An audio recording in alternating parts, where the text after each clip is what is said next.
किसी ऑर्गेनाइजेशन में मार्केटिंग का रोल। किसी भी बिजनेस के लिए एक की टास्क उस रोल को डिफाइन करना है जो मार्केटिंग ऑर्गेनाइजेशन में प्ले करेगी। एक कंपनी को यह डिसाइड करना चाहिए कि कौन सी ओवरआर्चिंग फिलॉसफी कंपनी के मार्केटिंग एफर्ट्स को गाइड करेगी।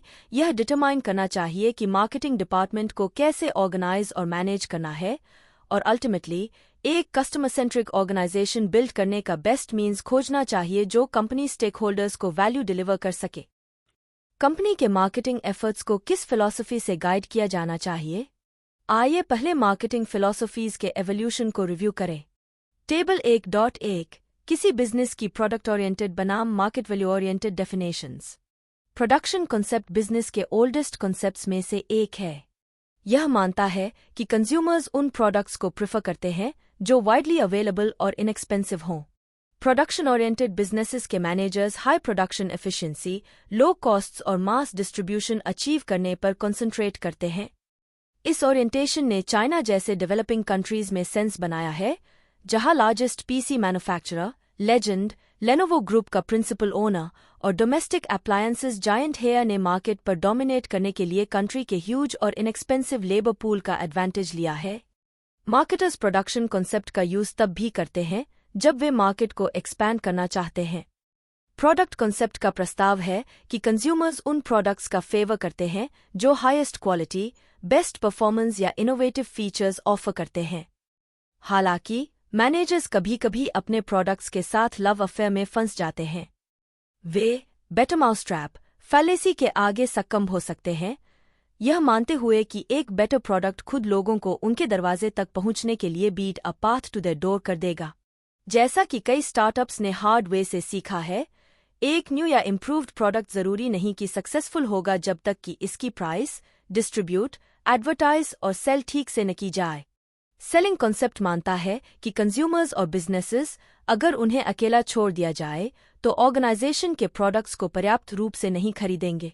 यह अनसॉट गुड्स, ऐसे गुड्स जिन्हें बायर्स नॉर्मली खरीदने के बारे में नहीं सोचते हैं, जैसे इंश्योरेंस और सेमेट्री प्लॉट्स के साथ सबसे एग्रेसिवली प्रैक्टिस किया जाता है, और जब ओवर कैपेसिटी वाली फर्म्स मार्केट जो चाहती है उसे बनाने के बजाय जो बनाती हैं उसे बेचने का एम करती हैं।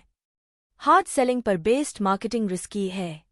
यह अज्यूम करता है कि जिन कस्टमर्स को किसी प्रोडक्ट को खरीदने के लिए कोक्स किया जाता है वे न केवल वापस नहीं आएंगे या बैडमाउथ नहीं करेंगे या कंज्यूमर ऑर्गेनाइजेशंस को कंप्लेन नहीं करेंगे, बल्कि इसे फिर से भी खरीद सकते हैं। मार्केटिंग कॉन्सेप्ट 1950 के दशक के मध्य में एक customer centred sense and respond philosophy के रूप में सामने आया।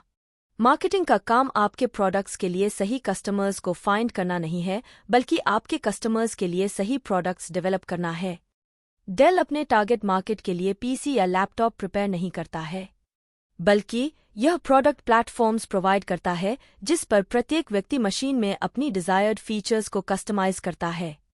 मार्केटिंग कॉन्सेप्ट मानता है कि ऑर्गेनाइजेशनल गोल्स को अचीव करने की आपके टारगेट मार्केट्स के लिए superior customer value create, deliver और कम्युनिकेट करने में कॉम्पिटिटर्स से ज्यादा इफेक्टिव होना है। हार्वर्ड के थियोडोर लेविट ने सेलिंग और मार्केटिंग कॉन्सेप्ट्स के बीच एक परसेप्टिव कॉन्ट्रास्ट ड्रॉ किया।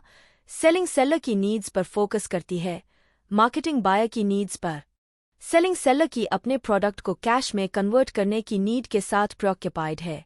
मार्केटिंग कस्टमर की नीड्स को प्रोडक्ट और उन सभी चीजों के क्लस्टर के मीन्स से सैटिस्फाई करने के विचार के साथ है जो इसे क्रिएट, डिलीवर और फाइनली कंज्यूम करने से एसोसिएटेड हैं। Market value concept marketing programs, processes और एक्टिविटीज के डेवलपमेंट, डिजाइन और इम्प्लीमेंटेशन पर बेस्ड है जो उनकी ब्रेथ और इंटरडिपेंडेंसीज को रिकॉग्नाइज करते हैं। मार्केटिंग का वैल्यू बेस्ड व्यू एक्नॉलेज करता है कि मार्केटिंग में सब कुछ मैटर करता है और एक ब्रॉड, इंटीग्रेटेड पर्सपेक्टिव अक्सर जरूरी होता है। ट्रेडिशनली मार्केटर्स ने इंटरमीडियरी का रोल प्ले किया जो कस्टमर्स नीड्स को समझने और उनकी वॉइस को वेरियस फंक्शनल एरियाज तक पहुंचाने के लिए चार्ज थे। इसके विपरीत मार्केट वैल्यू कॉन्सेप्ट इम्प्लाई करता है कि प्रत्येक फंक्शनल एरिया को कस्टमर्स, कंपनी और उसके कोलैबोरेटर्स के लिए वैल्यू क्रिएट करने पर एक्टिवली फोकस्ड होना चाहिए। मार्केट वैल्यू कॉन्सेप्ट इम्प्लाई करता है कि कंपनीज को अपने बिजनेस को उनके प्रोडक्ट्स या इंडस्ट्रीज के संदर्भ में डिफाइन करने के बजाय एक कस्टमर सैटिस्फाइंग प्रोसेस के रूप में डिफाइन करना चाहिए। प्रोडक्ट्स ट्रांसिएंट हैं, बेसिक नीड्स और कस्टमर ग्रुप्स हमेशा के लिए बने रहते हैं। ट्रांसपोर्टेशन एक नीड है। Horse and carriage, automobile, rail road, airline, ship और ट्रक ऐसे प्रोडक्ट्स हैं जो उस नीड को मीट करते हैं। बिजनेसेस को कस्टमर नीड्स के संदर्भ में देखने से एडिशनल ग्रोथ अपॉर्चुनिटीज सजेस्ट हो सकते हैं। टेबल 1.1 उन कंपनीज को लिस्ट करता है जिन्होंने अपने बिजनेस की प्रोडक्ट डेफिनेशन से मार्केट वैल्यू डेफिनेशन की ओर मूव किया है। कंपनी की एक्टिविटीज का मार्केट वैल्यू व्यू उस मार्केट को रीडिफाइन कर सकता है जिसमें एक कंपनी कम्पीट करती है। उदाहरण के लिए, अगर पेप्सी ने अपने बिजनेस के प्रोडक्ट फोकस्ड व्यू को अपनाया तो वह अपने टारगेट मार्केट को उन सभी लोगों के रूप में डिफाइन करेगी जो कार्बोनेटेड सॉफ्ट ड्रिंक्स पीते हैं, और इसलिए उसके कॉम्पिटिटर्स अन्य कार्बोनेटेड सॉफ्ट ड्रिंक कंपनीज होंगे। हालांकि अगर पेप्सी ने मार्केट वैल्यू व्यू अपनाया तो वह अपने मार्केट को मच ब्रॉडर टर्म्स में डिफाइन करेगी, उन सभी लोगों को टारगेट करेगी जो अपनी थर्स्ट बुझाने के लिए कुछ पी सकते हैं। इस प्रकार उसके कंपटीशन में वे कंपनीज भी शामिल होंगी जो non carbonated soft drinks, bottled water, fruit juices, T और कॉफी मार्केट करती हैं। यह टेबल दिखाता है कि कैसे कंपनीज अपने बिजनेस को डिफाइन करने के तरीके को बदल सकती हैं, प्रोडक्ट फोकस्ड नजरिए से हटकर मार्केट वैल्यू नजरिए की ओर। प्रोडक्ट फोकस्ड नजरिया, इसमें कंपनी सिर्फ अपने प्रोडक्ट पर ध्यान देती है, जैसे हम रेल चलाते हैं या हम एसी बनाते हैं। मार्केट वैल्यू नजरिया, इसमें कंपनी कस्टमर की जरूरतों को समझती है और उन्हें पूरा करने पर ध्यान देती है, जैसे हम लोगों और सामान को मूव करते हैं या हम घर में क्लाइमेट कंट्रोल प्रोवाइड करते हैं। आइए एग्जाम्पल्स देखें। यूनियन पैसिफिक रेल रोड, पहले सिर्फ रेल चलाने के बजाय अब यह लोगों और सामान को एक जगह से दूसरी जगह ले जाने की जरूरत को पूरा करता है। जेरोक्स, पहले सिर्फ कॉपीइंग मशीन्स बनाने के बजाय अब यह ऑफिस की प्रोडक्टिविटी बढ़ाने में मदद करता है। हेस कॉर्पोरेशन, पहले सिर्फ गैसोलीन बेचने के बजाय अब यह एनर्जी की जरूरत को पूरा करता है। पैरामाउंट पिक्चर्स, पहले सिर्फ मूवीज बनाने के बजाय अब यह एंटरटेनमेंट प्रोवाइड करता है। एनसाइक्लोपीडिया ब्रिटानिका, पहले सिर्फ एनसाइक्लोपीडियाज बेचने के बजाय अब यह इंफॉर्मेशन डिस्ट्रीब्यूट करता है। कैरियर, पहले सिर्फ एसी और फर्नेसेस बनाने के बजाय अब यह घर में क्लाइमेट कंट्रोल प्रोवाइड करता है। मार्केट वैल्यू नजरिए के फायदे।